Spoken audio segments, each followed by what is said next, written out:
People think this mannequin is a real-life corpse bride because of how realistic it looks. There's a wedding dress shop in Chihuahua, Mexico that has been quite famous for a while now. They're not known for what you'd think though. They do sell wedding dresses and bridal attire. However, most people visit the shop to seek truth and answers to an urban legend. There's a mannequin standing in the window modeling dresses that has been there for over 75 years. Her nickname is La Pascualita. The owner of the shop 75 years ago was Pascuala Esparza, hence the nickname. La Pascualita is rumored to be the preserved body of the original shop owner's daughter. You might not believe this is a real person from looking at the mannequin from afar, but come on a little closer for a better look and then decide. The daughter of the original shop owner was bitten by a black widow on her wedding day and died.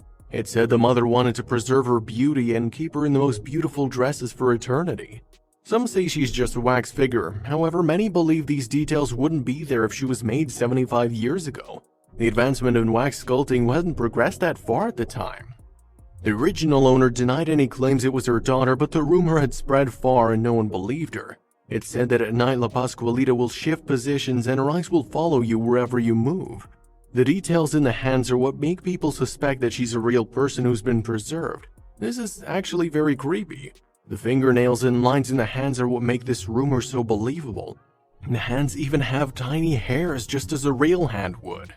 Many locals consider La Pascualita to be a saint. People leave gifts for her and pray to her often. The shop owner and a few very trusted employees are the only ones who get to dress and redress La Pascualita, so they're the only ones who know the real truth. The only way to find out for sure would be to head to Chihuahua, Mexico and take a look for yourself. What do you think? Although extremely creepy, I'd like to believe this is real after looking at those hands.